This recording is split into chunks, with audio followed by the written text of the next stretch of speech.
Now that I have saved some money to build my dream home, I'm really confused about which estate company to approach. My friend had a bad experience with a particular estate agency after completing his payment and could not even get his title deed. This is serious. Good afternoon. How are you? Thank you. My name is Oli. I'm from EJ Investments. Understood. Thank you. You know, I must say you came at a very right time. Really? I was thinking about houses. Great. What can your company offer me? EJ Investments can offer you a lot. We're unique in the market. Okay. We own our properties and we ensure that they're developed with modern technologies. They're affordable and they are strategic locations. We don't just sell pieces of land, but we create settlements. What makes your company different from others? We're different from all real estate companies in the Gambia because what we have to offer is affordability, safety, and security. We ensure that you get a legal contract from when you pay your deposit, and within 4 weeks of paying your final settlement, we make sure you receive your title deed. 4 weeks? 4 weeks. That's interesting. Yes. Now tell me, what real estate serves your needs? It's absolutely EJ Investment and Real Estate Agency.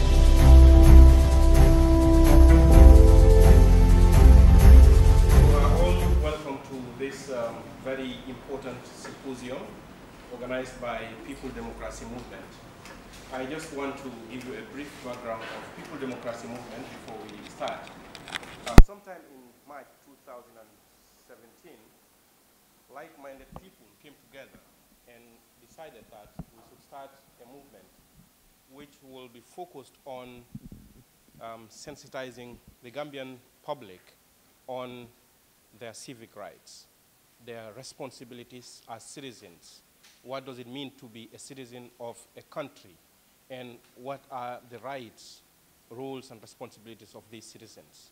So in July 2017, we were registered and we started work in earnest. Last year, on the 22nd of July, we had a similar symposium held at the American corner at La Tricunda. And we have been doing a series of things with regards to sensitizing the Gambian public on their rights, their roles, and their responsibilities. And this is just one of the programs that we intend to roll out in the coming years, months and years. And one of the things we intend to do is to go to schools, school outreach, to educate and sensitize young people about their rights, their roles, and their responsibilities in a country. What does it mean to be a citizen? These are some of the things, because we believe that it is important that the public, the masses, participate in the democratization process. As it is very clear, we always say this, democracy is not about the president, nor is it about the minister or the National Assembly member. Democracy is about the masses, the ordinary people. That is what democracy means. So long as the ordinary people do not take a stance towards the development of their country, nothing can be done. As the name suggests, people democracy, meaning democracy of the people. It can also mean people who are democratic, who have democracy at the back of their minds. So this is one such event where we intend to open a space where there will be public debate, where people will interact and talk about the issues of their nation. So I hope that we will all learn something or a thing or two from these great panelists that we have today. So I welcome you all to this program. Thank you very much. Thank you very much, Mr. Ba. As you all know, the theme for the symposium is From Dictatorship to Democracy. How far have we come? And I guess Mr. Ba has said it, and Socrates said it also, an unexamined life is not worth living. And so, since we are citizens of this country, it's important, therefore, that we engage in some discussion. We examine things as they are, as they should be. We ask fundamental questions. How far should we go? How far have we come? On what should we reflect on as a country, as a people? Have we been a democracy? What are the lessons that we can learn? if we have moved from dictatorship to democracy, what are there that we should learn? What are there that we should strengthen? What are there that we should not do, which probably were things that we used to do in the past? And so that's the purpose of this forum, so that together we'll be able to envision a better Gambia. We'll be able to have a better Gambia. As the Bible said, a people without a vision perish. And so this is one forum where together we can shape that vision. We can formulate that vision, and we can work towards that vision. Ladies and gentlemen, as Mr. Ba has said, we have managed to get, probably for me, men and a young lady who are doyens in their various areas, who are critics, public commentators, political activists, human rights defenders, but people who also mean very well for the Gambia, who are active both on Facebook, in the virtual world, and in the physical world, in their various spheres of work, in the various organizations that they work with. So, ladies and gentlemen, we would now then invite those members. One of them, so we will start, is Madi Jobate. So everybody knows Mr. Jobate. Mr. Jobate is going to talk to us about accountability. He's a doyen in his own right. Gambia's most controversial activist. But I'm sure today we would also hold him to task. So Madi Jobate, please.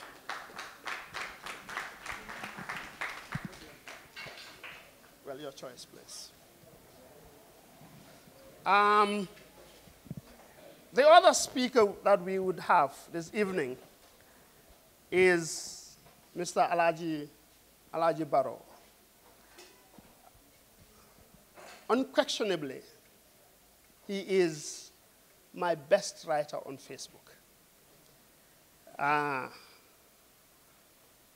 He's a wordsmith. But also probably for me, one of the frankest. I mean, when he writes, you see his passion in his writing. But when you also meet the man, you also see commitment in the man. You know this is a man who loves the Gambia. And so, ladies and gentlemen, we welcome Alaji Barrow. And this is the secret. Alaji is also one who is known as Eden Sharp on Facebook. But he has no relations to Adama Barrow. Let me make that very clear. Okay, thank you very much.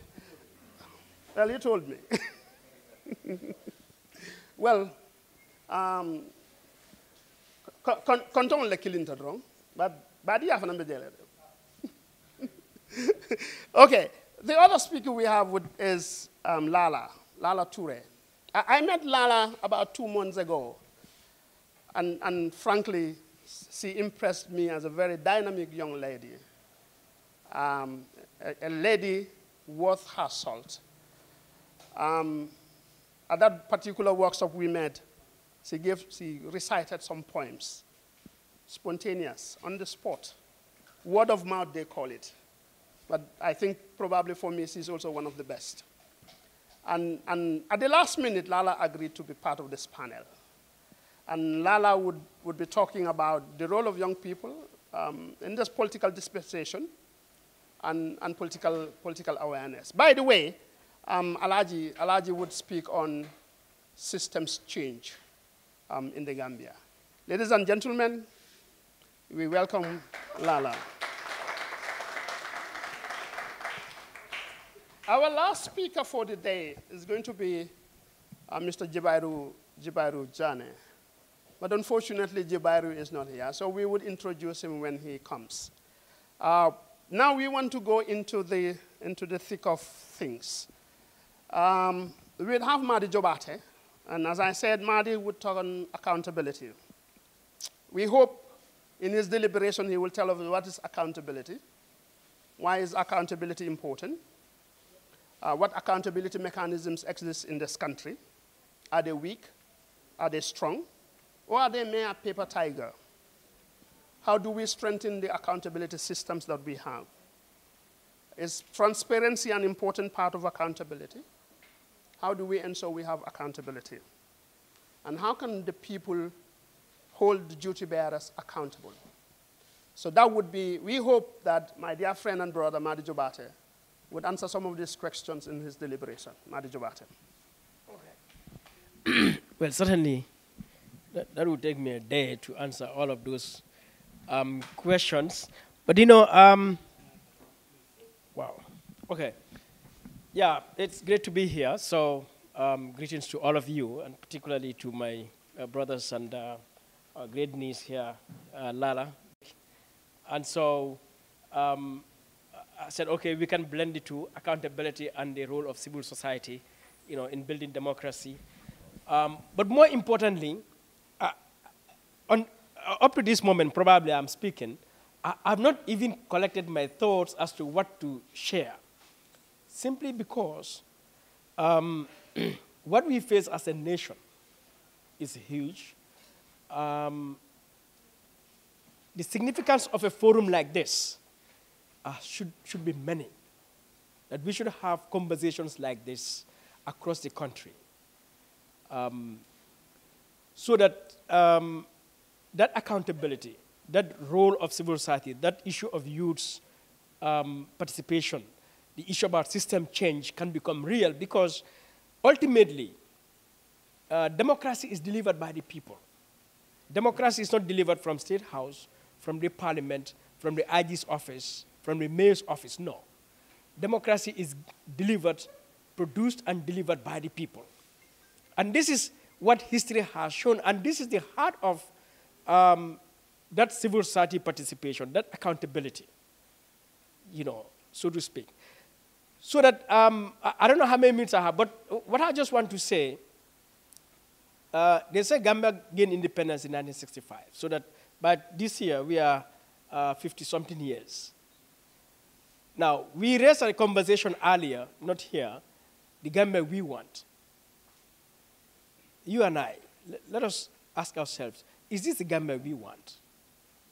Is this the Gambia we deserve as a people? Now, I was talking somewhere, and I made this point. When we gained independence, let's take it 1965, 18 February, on that first day, our leaders, did we sit down like this to discuss really, what is this new Gambia? Because we have been colonized for many decades. Before that, we were on our own in our various kingdoms. Now, we have a new dispensation. Have we sat down to determine what kind of Gambia do we want from 1965 moving forward, knowing that we are coming out of colonialism, which had its systems, its institutions, its processes, its laws, which we are subjected to? You see? So for me, our failure to engage in that discussion saw us 10, 15 years down the line in 1981, a bunch of Gambians emerged and wanted to change this country. You remember Kukwe Sambasanya, 1981 insurrection. And it was put down, but that also did not prick our minds to say, look, how come we could have independence so soon, only to have some of our citizens think this society has to change in this way, or something is fundamentally wrong, so that they had to come to do what they did? Why don't we look at question, what is fundamentally wrong with our society, with ourselves? How are we structured? What is our government doing? What is its functioning? What is the role? How were our citizens participating? So those questions were not raised. But we created commissions. People, tried, pardoned, and all of that. And we moved on 10, 15 years down the line. What did we have? 1994 coup. And 1994, what happened? We saw commissions emerge. Okay. But we didn't have a national conversation as a people to ask ourselves from independence, in 1965 to 1981 to 1994, what is wrong with us? When already by 1994, our government succeeded in only one thing, that is to multiply poverty. Yeah. By 1994, poverty, more Gambians were in poverty than in 1965. And then this time we were paying tax to our own people, running our institutions of governance and development. Yet deprivation, poor services, erratic services, expensive services, public services was the order of the day. So we didn't have that conversation. So fast forward to 2016. So between 1994, what we succeeded to do was merely to produce a dictatorship as a people. We produced a hardcore dictatorship. And, you know, we know the cost of that dictatorship now. So 2016 occurred, and what happened? We plunged into a crisis that the whole world had to come and rescue us from ourselves. Imagine if ECOWAS did not intervene. Probably Gambia would have been headlines in global news networks, massacres taking place, you know, fighting, breaking out in Basse, in Janjambure, in, you know, Farafenni, and so on and so forth. So we got to 2016. Again, we have created a commission. More commissions are coming. The same process is 1994, new constitution is being built. 1994, we created a National Consultative Commission, you know, to look at the transitional period. So today we are here, 2018, and we are looking, hearing, seeing our political class, the attitudes, the words, the manners, the behaviors, you know, the decisions that have been made. So that I ask, are we going to cruise like this again so that 10, 15 years we plunge into another crisis? So I think as Gambians, we need to begin to think about that so that ultimately we ask ourselves, because the agency of the individual, that is the power of the individual, is critical.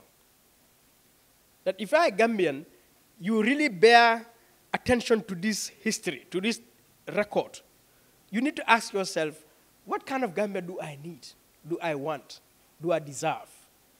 So that are we going to sit by as bystanders, you know, watching, listening, sometimes complaining, only for us to drop into another crisis some 5, 10, 15 years' time? All right, so that, as I was saying, the failure, our failure since independence, is a failure that we should not repeat. And this failure, we can prevent, avoid, if easily we all recognize our own value, our own work as citizens. And how do we play our part?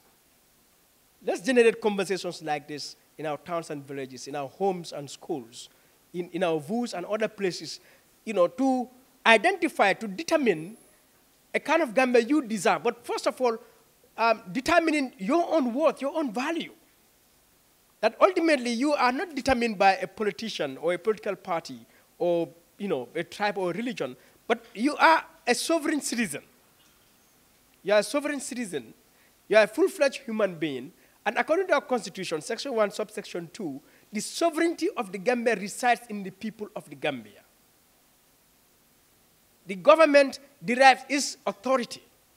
The government and its organs derive their authority and legitimacy from we, the people of the Gambia, and they perform their functions for our prosperity and our welfare. This is what section 1, subsection 2 says. So that you begin to ask yourself, therefore, President Barrow is president because of me. He doesn't own that seat. I own that seat. Okay? The mayor of KMC is a legitimate mayor because of me. It's my seat he is occupying. And his authority is exercised, his power is exercised only for one purpose, for my welfare. So that we begin to realize that we don't have leaders we'll call Khalifa or Alpha, but rather they are our Mindans. That we are the masters. So as citizens, we have to change the narrative. We have to change the equation, because the equation, since independence, is that leaders, you see that a lot, let's respect our presidents. That's a wrong narrative, which is not to say we should disrespect the president, no. all human beings deserve respect. But in our political context, a democracy, a republican democracy, respect is due first and foremost to you, the citizens, because we are the masters. And all other public officers are our servants. So, fellow citizens, you know, this conversation, we can go on and on and on, and so I can't ask all these questions. But to say, the heart of governance, the heart of democracy, the heart of human rights protection is accountability. So that all that we do as civil society, that is, as people belonging to the, not to the government, we are not here for business, but we are ordinary citizens, civilians, citizens of this country, as the civil society, all of our work to make democracy work is to ensure that accountability stands. And as I said, when you look back history, people gave democracy. When Edward Francis Small stood up in 1918, at the age of 35, a young man, to demand accountability for a European who assaulted a Gambian. You know, some of you may not know about the Boston Tea Party, for example, in the United States, 1773. That was the beginning of the American Revolution, when some people engaged in trade protested against taxes intended to be imposed on them. And that's accountability. And they came with this great slogan, no taxation without representation. So that we ask ourselves, 1920, Edward Francis Small re-echoed that statement here, no taxation without representation. That we cannot pay tax to people we don't elect. That was 1920. 2018, we are paying people, I mean, we are electing people, paying tax to them, but are we getting returns for our tax? So that you look at this road, Caraba Avenue, our neighborhoods, the streets down there, the quality of life, our public hospitals, our public schools. Where is our tax money? That should go into that. Now, nobody can tell me Gambia is a poor country. Gambia doesn't have resources. I always refer people to the Jana Commission, that the amount of millions they quote in dollars and dollars generated from public institutions in this country clearly testify that Gambia is self-reliant. Gambia can generate its own development without having to depend on loans and grants from outside. So we have the potential to do that. But then 50 years after independence, look at our neighborhoods. Look at our settlements. Look at the quality of life we live. Look at the number of Gambians dying from preventable diseases, infant mortality, maternal mortality, the rate of unemployment, lack of skills in our youth sector. I mean, unless we are a no people, we are, I don't know, but this is not something that human beings deserve. So this democracy that we need to build, it has to be built on, and by us as citizens, by participating, but participating because we are first informed. You cannot participate effectively if you are not informed. So as citizens, it is important that we inform ourselves from our constitution, from our other laws, but from critical thinking. From critical thinking. All right? So we got to inform ourselves because that is empowerment. They say a people enlightened and empowered and organized, no force on earth can defeat them. So we got to, you and I, at a personal level, this was the reason I mentioned individual agency. You and I have to deliberately, consciously take the effort to empower ourselves with information. They say information is power. So we have to inform ourselves of citizenship, of our role, our responsibility as citizens, so that we can effectively participate. And when we participate, it comes in different forms. But ultimately, it is to make the government accountable. Now, accountability, you know, raise a lot of questions, you know, all of which I won't answer. Maybe in the questions we can talk about them. But essentially, it's about responsibility. Accountability is responsibility. All right. How do we make the government responsible? But also the government itself, how does it make itself responsible? Now, we have a constitution. That constitution has set the rule of law. The whole idea of the rule of law is recognizing that government is run by people, human beings like you and me. And I tell you, if you make, we have Musa as chair of our PDM. If we don't subject him to scrutiny, if we surrender all power to him, if we don't check him, the tendency for him to become a dictator is very high. It goes for me, it goes for every one of you. So it is important that we set rules, we set standards, we set values, we set processes so that we can contain, restrain public officers in the way they behave. Otherwise, remember, Ya Jammeh, you are above all of those rules. What happens is you run the country based on your own imagination, your own liking. And yes, we will hold him to account for that, but that is a tendency that any one of us would exhibit if we are in a position where the systems for accountability are weak or are not there. And in the Gambia, the reason why we are poor, the reason why corruption is in this country, the reason why there's inefficiency, public services are not delivered well, is because accountability is weak. Not that the institutions are not here. They are here. They may not be adequate, but they are also weak. Because we have a National Assembly. It's an accountability institution. But how are you and I engaging the National Assembly to make sure they perform their functions? How many of us have visited our parliamentarian, our MP for our area? How many of us revisit the National Assembly to access their reports, to know what decisions they are making? You see, so that today, one of the things that I would tell me, Barrow is on the right track, for example, if he puts accountability in the center of his operations. And I tell folks, you know, this is simple. Let Barrow go to quadrangle. We have general orders. Introduce a timer in the quadrangle. When the time you come, you clock it in. The time you leave, you clock out. You are late 3 days in the week, you are deducted $500. Enforce that. If you enforce that, I will tell you the next month, you will see individuals walk from Westfield to Banjul because there's no vehicle and they don't want to be late to miss $500. It's as simple as that. Now, if you don't do that, certainly, I don't want to mention system change, but I'll mention it because Mr. Barrow will talk about it, you know. But certainly, there will be no change in the quadrangle, in our government institutions. So still now, people go to work as they used to go to work 10, 15, 20 years ago. And they go to office, the systems are so weak. Government office, some of you may be working in the government. How many of you at the end of the year receive any paper or have any session about assessing your performance? It doesn't happen. And if nobody assesses your performance, how would you deliver? So anytime you hear about delivery, performance, it's because it is founded on accountability. Somebody has to be asked, and a question has to be provided. And there should be sanctions behind those answers and questions. But why is NAWEC not providing us 24 activity service? It is not about jinns or witches or wizards. It's not about stars. And I'm sure if you bring the director of NAWEC here, he will give you a very beautiful story that at the end you tell, oh, Mr.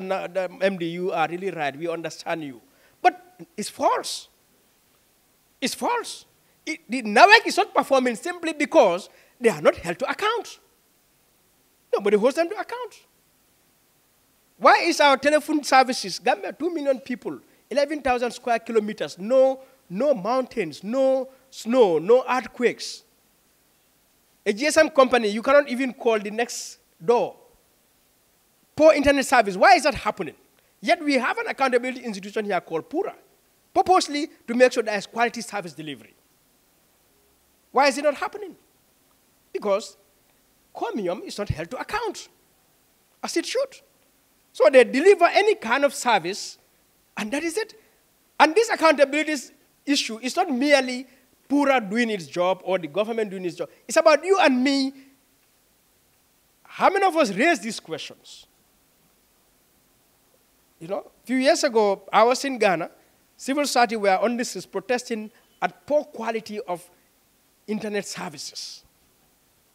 That's accountability. Anytime you hear about a protest, it's about accountability. You are raising a question for somebody to answer. And that is the only way you are going to make public institutions, public officers perform. Because you are subjecting them to scrutiny. You are questioning them. Now, if we don't bring that accountability culture into our midst, exercise it, we will have democracy, but we will not have development. And I tell folks this. Let us remember this. The period that Gambia was under dictatorship, 1994 to 2016, was the period Senegal also was in real democracy. You know, remember what came in 1992. Ghana, 1992, around that time is when the Rawlings was out and then they had democracy. So the period we were under dictatorship, that 22 years, was the same 22 years these countries were also under democracy. And in Ghana or in Senegal, they enjoyed vast civil and political rights. You know, in Senegal, radio stations, television stations, civil society, individuals can protest, can speak up, can organize anyhow they wish. They were enjoying massive civil and political rights. But in the Gambia, we were not enjoying civil and political rights as they were. Now, switch over to social and economic rights. So that when you switch over to that part of human rights and governance, what's the problem? Accountability.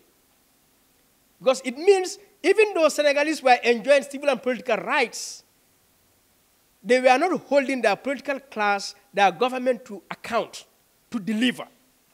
So that ultimately, there was huge corruption, political patronage, inefficiency in the Senegalese government and society. So that at the end of the day, you go to World Bank, UN, indicators and check. The Human Development Index, Gambia and Senegal, we are in the same region. Corruption, indicators, we are in the same region. So, Gambians, what I want to say is, we have a choice. We can claim we have democracy and we can enjoy civil and political rights. We can organize forums like this where we can talk all the talk we are talking now. But it doesn't necessarily follow that it is going to translate into jobs. Because democracy is the best system, but for democracy to deliver, it is a tough job. It is a tough job.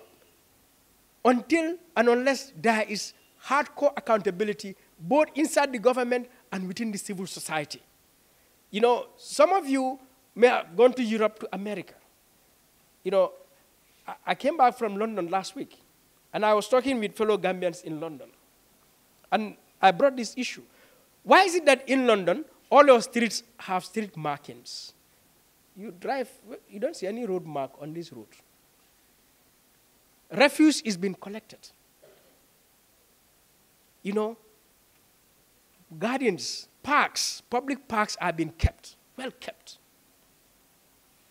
They have an efficient public transport system, buses and trains that you can sit in your home and calculate 5 minutes my train would come. You appear there, 5 minutes the train appears. That it will take me 15 minutes to get to my next station. 15 minutes, you are at your next station. Why is that happening? Why is it that here, when we set up this thing, next moment you come, books are flying all over the place? This is American corner. If this was Gambian corner, you would have found a brother cast on top of this.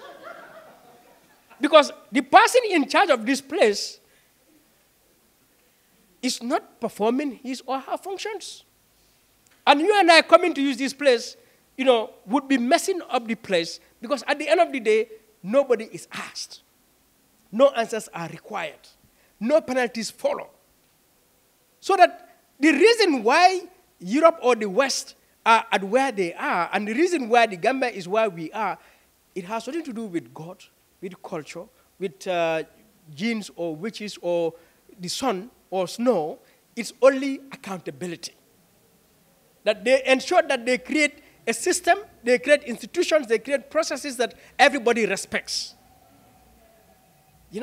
So that those Gambians who live in Europe, they work in Europe, you ask them, they get to work on time. But they'll come to Gambia, You invite them here, they come late. Because there's no accountability here. So it is the same for the government and for our society. So we claim to have democracy. We claim a new Gambia. But this new Gambia can slip through our fingers if we are not vigilant. If we are not vigilant, if we are not asking questions, if we are not challenging the state, we have to challenge the state. The reason those people are advanced and they continue to lead us is because their citizens question their state. They question them. Everything, every word they say, they question it. Now, there is no accountability if there's no questioning. In fact, in the British Parliament, they have a special session they call Q&A, Prime Minister's Question Time. All they do is ask her questions to answer. You see? But we sit here, our president says, is my time up? Our president says A, B, and C, we don't question. Our ministers say A, B, C, and C, we don't question them. But we need to question. So, to conclude, fellow Gambians, this conversation should continue. But let us bear this in mind. Ultimately, the people who will deliver democracy, who will make democracy work, who will make Gambia government perform, it's not the president or the parliament or the IG. You've never had IG protesting because they arrested someone illegally. You don't hear the president is protesting because my country there's no electricity. No. The mayor of KMC will not protest because backward dump site is here. Will they protest? No. But they should remove it.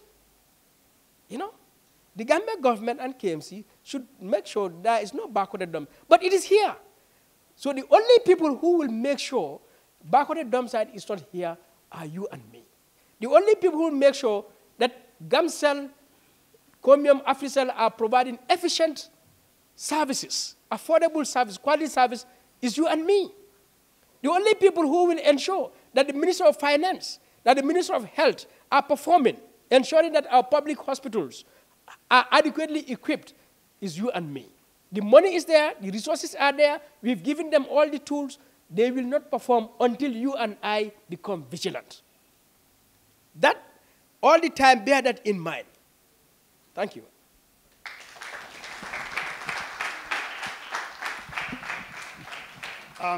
Thank you very much, Madi Jobate. Anybody who knows my relation with Madi, I'm very gentle, very nice to him today. From that presentation or speech by Madi, firstly, that accountability is important for two main things. Accountability serves as a check. It serves as a check on power. It serves as a check for abuse of power. Montesquieu said, power corrupts, absolute power corrupts absolutely. And so where accountability exists, it serves as a check. But accountability is also important because it's an important pillar of good governance. You cannot have good governance when accountability mechanisms and systems are weak. But accountability is also possible when people know what their rights are, ensure that my rights are respected, protected, or fulfilled. And so where there is accountability, we need to know who has the obligations. But when we also know who has the obligations, we ought to know what standards are supposed to be met. Yeah? We have a right to education. But how many children are supposed to be in a classroom per teacher? What is the student-teacher ratio? What should be the patient-doctor ratio? Because if you don't know the standards also, you probably wouldn't be able to hold the person accountable because you wouldn't know what he or she is supposed to fulfill. And as Madi said, we also need to know in accountability what sanctions are there when this person fails to fulfill that obligation that he has towards us. But I think he has said it very clearly that, that vigilance is actually the price. They say eternal vigilance is the price that people pay to have liberty, to have freedom. So thank you very much. If you have, just note down your questions for Madi after the speeches by the by the presenters when we'll have Q&A. Mr. Jibairo Jane, I'm sure everybody knows Mr. Jibairo. And because Mr. Jibairo worked here a little bit late, I've told him he's going to be the speaker after Mahdi Jobate. Who is going to speak on the challenges of democratization in the Gambia? And I hope in his deliberation he will tell us what is democracy. Because, fellow citizens, there is no term more confused and contested than the word democracy. It means a lot to all of us, and probably differently to all of us. So we hope he would tell us. How do we fulfill this definition of democracy? Government of the people, by the people, and for the people. How? Is it for the people? Is it of the people? Is it with the people or by the people? So we hope Jibairi would tell us. And how do we overcome all these challenges that we have? And maybe, just maybe, also tell us what are some of the fundamental goals of democracy, of a democratic state. Ladies and gentlemen, join me to welcome my dear brother and friend, Jibairo. Thank you very much, Brother Njundo. And Comrade Mahdi, thank you very much. And all of you coming, I am indeed very delighted. Because national development is a serious business. I was sure excited when I was contacted to be part of today's conversation. And even though I am grappling with toothache, I have to make sure I drive down to Comium Building, even if I will just spare 30 seconds of valuable time. Because it is conversations like this that builds sovereign republics. The organizers have asked a very fundamental question, from dictatorship to democracy. The question presupposes that we understand what is dictatorship and what is democracy. Are they the same? Are they similar? Or are they divergent?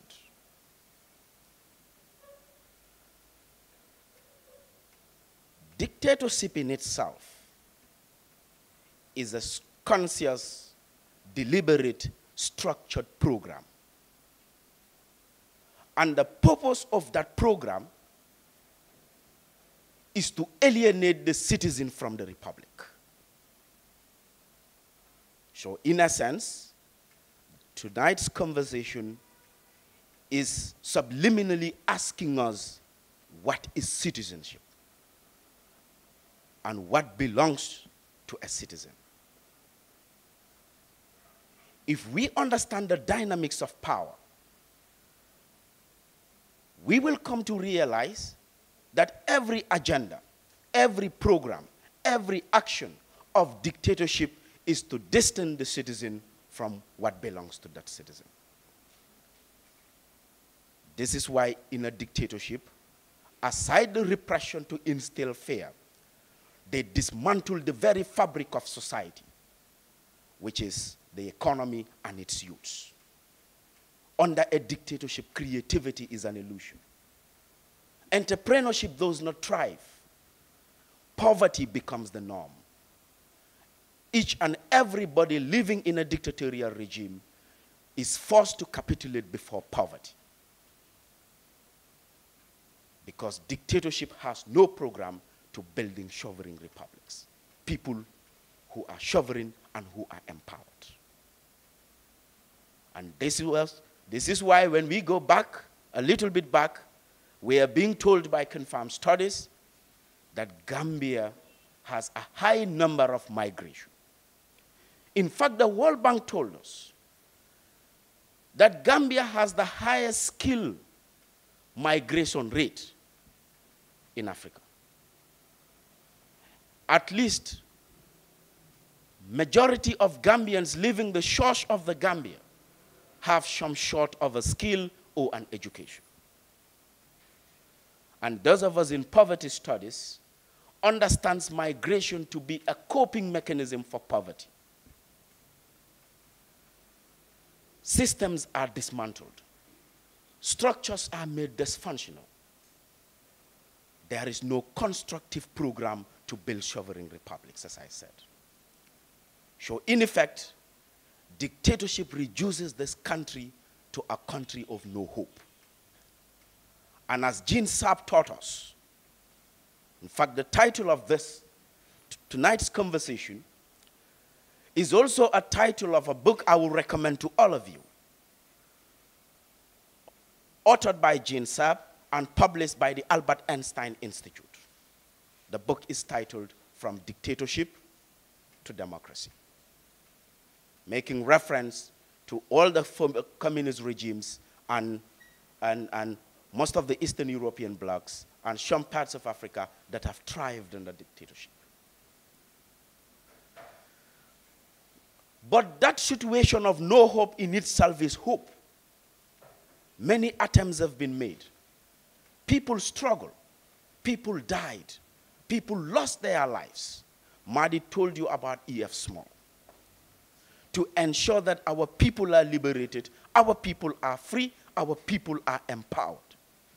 Because the genesis of building a Republic of the Gambia is to ensure every Gambian lives in liberty, in dignity, and in prosperity. So occasions like today are meant to remember those people who have sacrificed their resources, their time, their energy in order to find hope out of no hope. So if we understand the history of dictatorial regimes, all tactics are employed. Some protest alone and they are killed. Some protest in groups and they are tortured. Some even, because the situation is so frustrating, restore to arms. We may disagree with the methods, but the objective remains the same. Now we are going to transition to a democracy.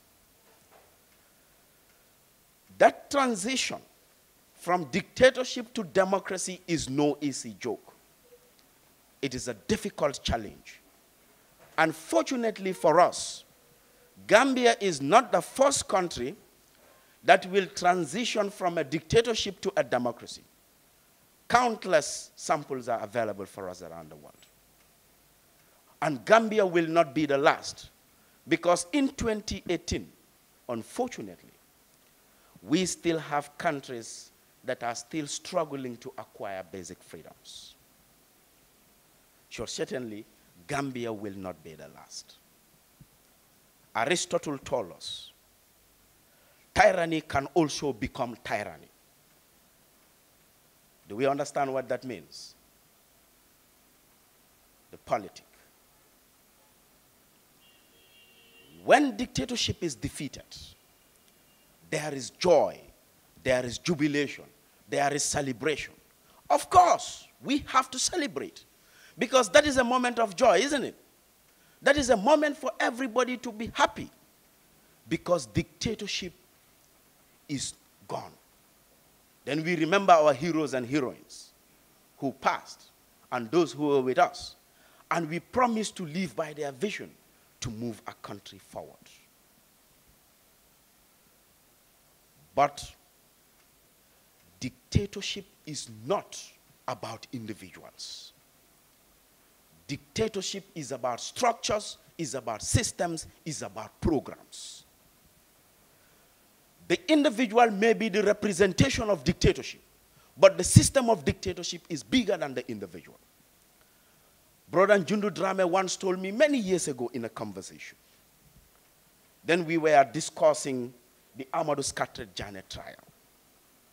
He said, my brother, until we fight to build systems, Yaya Jammeh will become a victim of this dictatorship.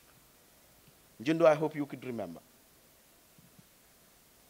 And maybe 6, 7, 10 years later, Yaya Jammeh is a victim of dictatorship. I will explain. Because there is no system, there was abuse, clotted with the tinted vision of impunity. There is no accountability. Power was absolutely corrupt. Neglect was the norm. And as my mentor, the late ABS Tal, Dr. Tal, often tell us, when leadership abdicates noble principles, I don't care attitude develops everywhere. People were arrested without due process. People were tortured. People were extrajudicially murdered. People were imprisoned without due cause. Some of us were forced into exile. In the final analysis, Jammeh, who was the embodiment of that dictatorship, was himself forced into exile. So in the final analysis, because there were no systems, Yahya Jammeh became a victim of dictatorship. If there were systems, we would have him here, and he would have probably been living his life. But let us move to democracy. What is democracy? Njundu already made my presentation very easy. Democracy is one of the most misunderstood concepts. And the more academics are in the forefront trying to explain what democracy means, the more confusing the subject matter becomes. Francis Fukuyama made us believe that human society has evolved and that liberal democracy is the final embodiment of social arrangements, meaning that liberal democracy, characterized by choice and freedoms, is the last stage of the evolution of human society. Human beings can no longer rearrange society better than the ideals that liberal democracy promises. Of course, it has its bottlenecks. So that, in effect, means that liberal democracy is not merely a form of government, it is a way of life. It is a way of life that recognizes the supremacy of the human being, that recognizes the sanctity of the human person. And therefore, the human being under a democracy is an end in him or herself. So the starting point to building a democracy is for each and every one of us to understand that we are human beings. And not only human beings, but we are human beings with entitlements. And therefore, we must never accept a master on the face of this earth. But to be able to do that, that requires knowledge. Citizenship requires knowledge. It requires you to understand who you are and what belongs to you. History has proven that people worship people because of ignorance. People allow their rights to be trampled upon because of ignorance. German political philosopher Dutch told us, every form of government relies on the population for its survival. Be it dictatorship, be it totalitarian, be it democracy. The people make dictatorship survive. People make democracy survive. Even North Korea. North Korea is surviving because the people of North Korea are providing the oxygen for the survival of that regime. So we have to understand, particularly as young people, that nobody will come from anywhere to build this republic. It belongs to Gambians. It will be built by Gambians. How do we build democratic institution? How do we build a democratic society? First and foremost, we must acquire knowledge. Knowledge of the state, knowledge of its systems, knowledge of its processes. We have to understand what the Constitution says. How many of us have ever set eye on the Constitution of the Republic of the Gambia? Can we raise our hands up? So we are counting. This is serious. So we have to count in Gambians gathered have a conversation about the future of a republic, and yet only a handful have even seen the most important instrument of building that republic. And this is the first challenge we will have to overcome. Let us understand our institution, the state as a republic. Let us be acquainted with the Constitution. The price to freedom is vigilance.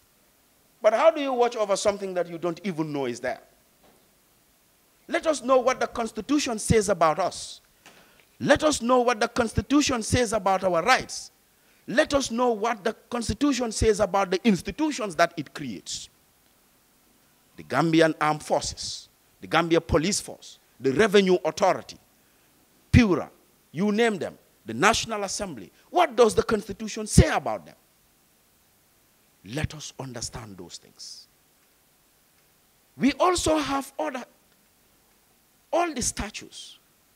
It takes only 5 minutes Google research to acclimatize yourself with what national governing instruments are saying.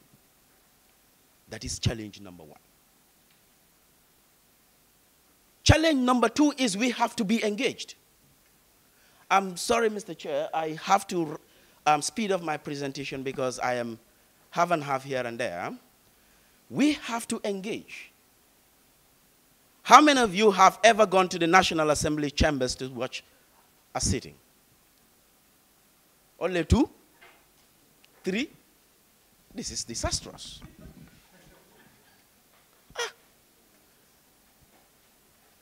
Since the birth of a new Gambia, you have the most important institution in this country today is the National Assembly. If we understand the purpose of legislation in a democracy. And yet, we don't find the trouble to go and witness the sittings of the National Assembly. Then how do we hold our MPs accountable? We don't even know what they are doing or saying. And currently, I am encouraging all of you to be au fait with the activities of the National Assembly. It has lubricated its wheels, reactivated oversight mechanisms. Committees are being formed. You've seen them on TV, going around institutions, conducting spot checks. Just today, the Public Enterprises Committee was in sessions. These are public forums. How many of us read a newspaper every day? Only 3. Fellow citizens, building a republic requires sacrifice. Chinua Achebe says, until the citizens are engaged in the processes of statehood, progress will simply become an illusion. For more on that, just read his beautiful pamphlet, The Trouble with Nigeria. As young people, I am encouraging you to get engaged.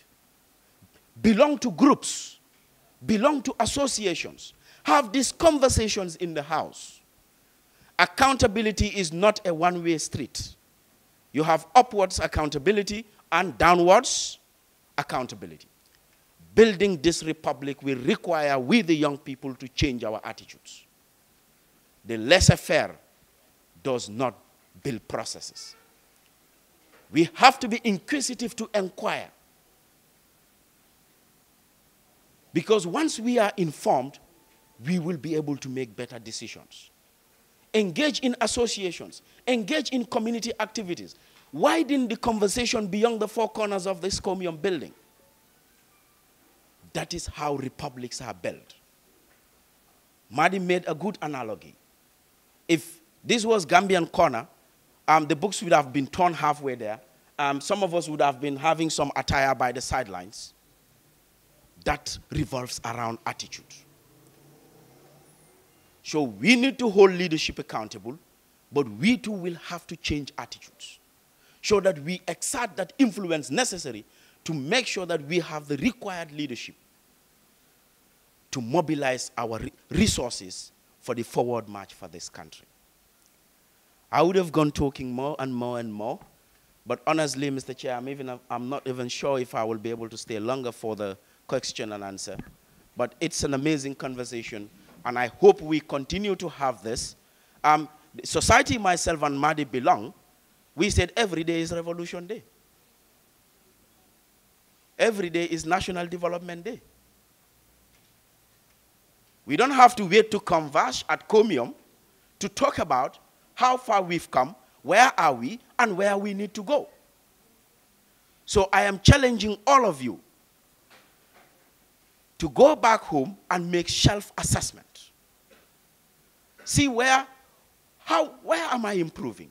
What is my contribution to making sure that I raise awareness of people?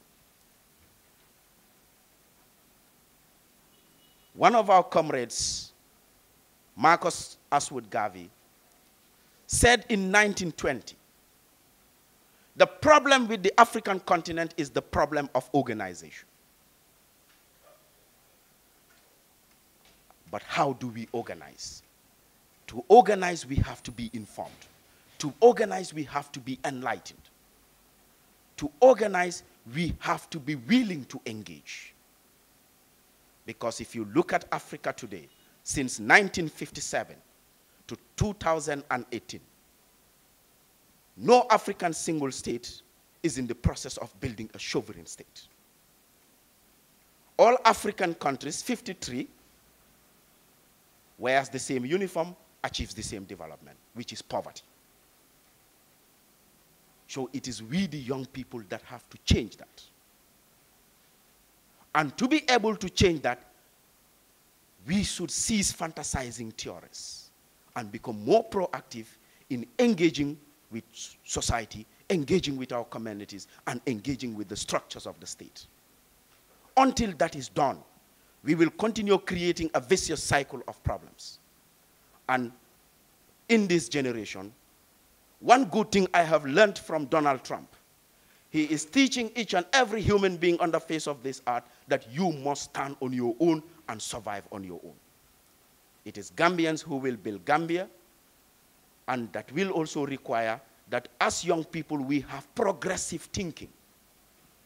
Let us be people searching for solutions than vicious cycling in problems. I wish I could have gone further, but I thank you very much. Thank you very much, comrade. Anybody with painkillers here, because we cannot let Jibairu leave. He has raised quite a lot of questions.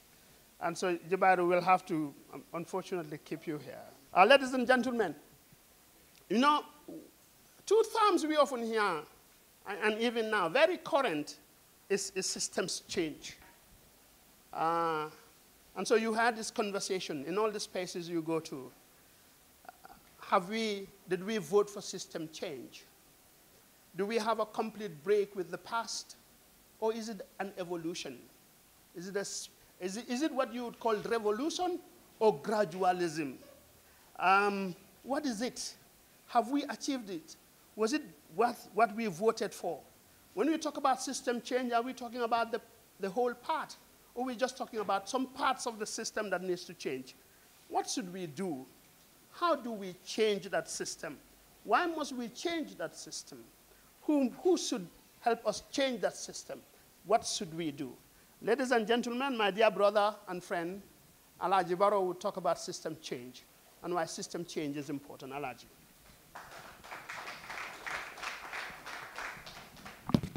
All right, well, thank you. Good evening, everyone. Thank you for coming here. Thank you for gracing us with your presence. I appreciate it. Thank you to Lala. And my moderator, my brother, Njundo. As much as we don't get along, I love him like a brother. So thank you, Njundo. I love you too. All right, so the topic here is dictatorship to democracy.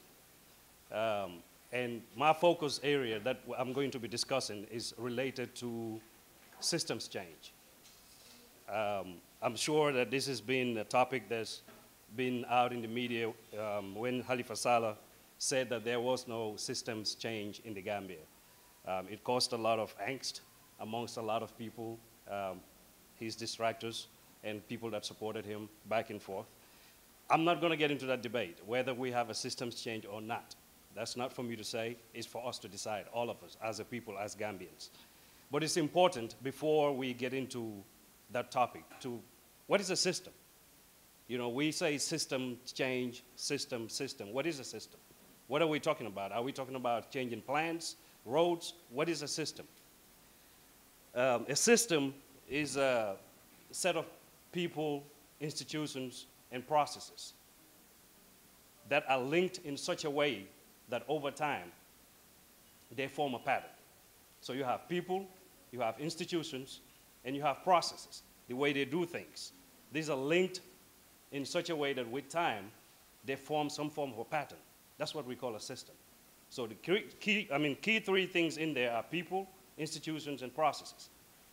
Before I get into systems change proper, I want to, growing up, I used to sit down with my parents and they used to tell me stories. So I love stories.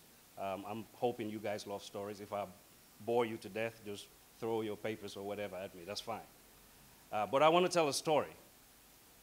It's a story about a people, men, women, and children, living their life, living in such a way that they were comfortable, they were happy with the way they were. These people, let's call them Gambians. Let's give them the last name Gambians, that they all Gambians, men, women, and children, living their life in a society, in a communal society, in a communal setting. As they lived with time, some strange men came from faraway lands and came to them and said, "You people are sick. Something is wrong with you. The way you're doing things is wrong. We have a better way. We can do this better. We have to show you a better way of doing this. We have doctors, we have nurses, we have aides, we have everything that you would need to be better. You people are sick, you have a headache, you have body aches, and the people are wondering, who are they talking about? We're okay." But then they came back and told them, in fact, you don't have a choice, whether you want to or not. We're going to offer these treatments to you. You're going to have to abide by our doctors' orders, their prescriptions, their processes. We're going to tell you how to live your life. You don't have a choice. Some resisted, some tried to fight. They didn't make a lot of headway, and they lost. So this strange man from strange land took over these people that we call Gambians. They had their doctors, they had their prescriptions, they had their medicines. They told them how to live their life, and they just obeyed them. At some point, the people began to realize that something is amiss, something is wrong, something is not just working. It's nothing wrong with us. Some people realized that. And so they decided, you know what? Maybe something is wrong with us, but if it is, we want our own people to treat us. And so out of those people, these Gambians, emerged a young man that came and said, "I have a better treatment. I know what your problems are. You people are sick, that's true, but I can cure you. I can do better than these strange men from strange lands. I'll find a solution to your problems. I have the medications, I have better nurses, I have aides, and I have processes in place to make sure that I provide you with treatment." This person is Gambian from within the Gambian community that we discussed. This person was given a chance to try his hand at treatment, treating these sick people, supposedly sick people. Unfortunately for this person, he didn't have a lot of qualified nurses and aides and processes and institutions or doctors or nurses. So he utilized the processes and institutions that this man from the strange land left in that country after they left. He was utilizing that same system, the same nurses, because that's all he had at his disposal. Long story short, with time, it became apparent to the people that they're not being cured. This guy, even though he is from amongst one of them, is not providing the solution. However, his nurses, his aides, the people that are supporting him, some of them started to grow shinier, get more money, get richer, at the expense of the people that are supposedly sick. In fact, some people actually started to get sick, and some people started to die slowly. This man kept on trying to treat these people. These nurses that were with him tried to help him treat these people. He overstayed. He kept on trying and trying and trying, and nothing was working. A few people were cured, but these were people that did it on their own. They had to take their own steps to cure themselves, find their own treatment. The majority of the people remained destitute, and some of them died very slow and painful deaths. And boom, comes in another guy. He comes in and says, I'm the best doctor that human beings have ever seen. He came through the back door. He didn't knock, he forced his way through it. He comes in and says, I know what's wrong with you. I know what your problems are. This guy that was here to treat you, he's not going to treat you. As you can see, it's been how many years? All of you are sick. All of you still have the same ailments. None of you is cured. I got the cure. I can do better. I would help you. The people, because they were tired, destitute, hungry, gave him an opportunity, gave him a chance. They cheered him. They supported him initially. Again, this same guy, when he came on board, utilized the same nurses, the same aides, the same people that the previous doctor was using, the same institutions, and he was utilizing the same process. The people remained sick. They never get any cure. Unfortunately for the people, this guy believed in his effort so much, he forced medications down the throats of his patients. Whether you were sick or not, it didn't matter to him. He would force his medications on you. He had nurses, he had aides that would hold you down and force this treatment on you, whether you wanted it or not, whether you were sick or not. That wasn't the question. Him and his aides, the nurses that he had, got richer, got more famous. Life was hard for the people of this community. They were not doing well. The processes that they had, the nurses that they had, nothing was working for them. But this quack of a doctor had people, representatives all over the world going around and saying how great things were in that country. At some point, some people woke up and said, something is wrong here, something is amiss, something is just not working. This guy came and made us promises that he would cure us. He said that things would get better for us. Unfortunately, nothing has gotten better. But this guy also knew that some of these people saying this wanted to be just in his place. They just wanted to sit in the chair that he was sitting. He understood that. And because they all had that one interest, they couldn't agree on how to take on this guy until destitution set in. Then at some point, they all got together and decided, you know what? If we don't do something, this quack of a doctor would remain and our people will continue to suffer. They banded together, put their efforts together, and put all of their efforts together to fight this quack of a doctor, the one that came through the back door. This quack of a doctor was so confident in himself that he says occasionally, I'm going to organize a loyalty test to see who is loyal to me. And it so happened that he organized one of those loyalty tests throughout the nation to see who is going to be loyal to him, to see who is going to say how great he is, how good of a person he is. But he had a backup plan, a plan B, because he understands that just in case, he was a soldier, you always have a plan B. Just in case my plan A doesn't work, what else would I do? So he had his plan B laying down. Unfortunately for him, there were some other people, some other sick patients that he entrusted with his own security. These sick patients took it upon themselves to burn down that plan B. So now he's left with one plan, and that is going before the people to see how loyal the citizens are to him. When he did that, unfortunately for him, he lost. But because people around him were telling him how good he is, how benevolent he is, how magnificent he is, how much he's cured all these people of diseases that they never had, he believed his own hype and thought, okay, I lost, but I'm going to stay here. And then it occurred to him, man, I've killed so many people, raped so many women, excuse my language, and stolen so much money. I wonder if they would let me stay here. And those around him told him, if you do, it will probably be your end. So he decided, you know what, I'm not going. I'm staying. The people, these sick patients, if you follow in the story, started obviously from strange men coming telling them you are sick. Something wrong with you. The systems you have are not good.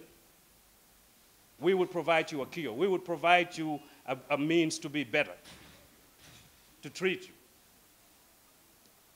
That didn't happen. Somebody else comes in from amongst those same people to say, we would treat you, or I would treat you with my group of people. They're still suffering, same diseases. Then the questions get asked, were they even ever sick? Was there even anything wrong with them to begin with? Were the strange men that came and told them that you are sick or something is wrong with you, were they even right? Was there anything at all wrong with these people and their own treatments that they had in place? Why did they have to abandon their own ways for the ways of those strangers that came and told them something wrong with you? Those were some of the questions that they were faced. When this quack of a doctor got to a point where he said he's not leaving, some other men from nearby countries or nearby lands came and got together and told him, you have to go. It's your time. He tried to refuse. Unfortunately, nobody would stand for him. He had to leave. He gathered a few of his lieutenants, gathered a few trusted men, and he had to leave the nation. He had to leave the country. He left. And then another doctor comes in and says, I would provide the treatment. I would provide the cure. I know exactly what your ailments are. I'm probably not the smartest out there, but I'm very intelligent. I know what your problems are, and I would help you. I would help you solve these problems. The country was jubilant. Everybody was excited. It was an opportunity to get things right for the first time. Again, the question starts to be asked, was anything wrong with these people to begin with? In the first place, were they even sick? And if they were, the nurses that they had, the aides that they have, were those the right people to be trying to treat them? Were those the right people and the right treatment or the right prescriptions that they should be taking? It is an African saying that no matter how much you love a person, you cannot take their medicine to make them feel better. No matter how bitter that medicine is, the sick person must take that medicine. You can't take that medicine for them to make them feel better. It just doesn't work. So at some point, the sick person has to just close his eyes and swallow that bitter pill in order to get himself or herself treated. So we have this new doctor come in now and says, I have this. I'll take care of things from here. And I will stop this story for now, then get into the systems change. We've already talked about what a system is. We talked about people, institutions, and processes that are linked in such a way that over time, they form a pattern unique to them. That's what a system is. So this story that I just told you didn't happen in some faraway land. It happened right here in the Gambia. We all went through it. We had the colonialists, the strange men from faraway lands. They came here, told us, Africans, something wrong with the way you're doing things. We have a better way. You're going to do it our way. They left us with mechanisms. They left us with processes. They left us with things.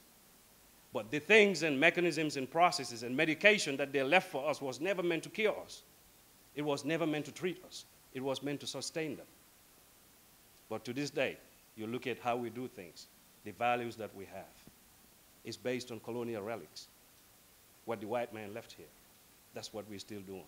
So if somebody comes to you and says, I'm here to treat you, but the treatment I would provide to you is not going to make you better, it's going to actually make me better, but you don't have a choice. You have to accept this treatment, and you accept that treatment. The treatment doesn't get you better. The prescription doesn't work for you. The guy actually eventually leaves. But even after he leaves, you're still using the same treatment. You're still using the same nurses and doctors that this person says would treat you.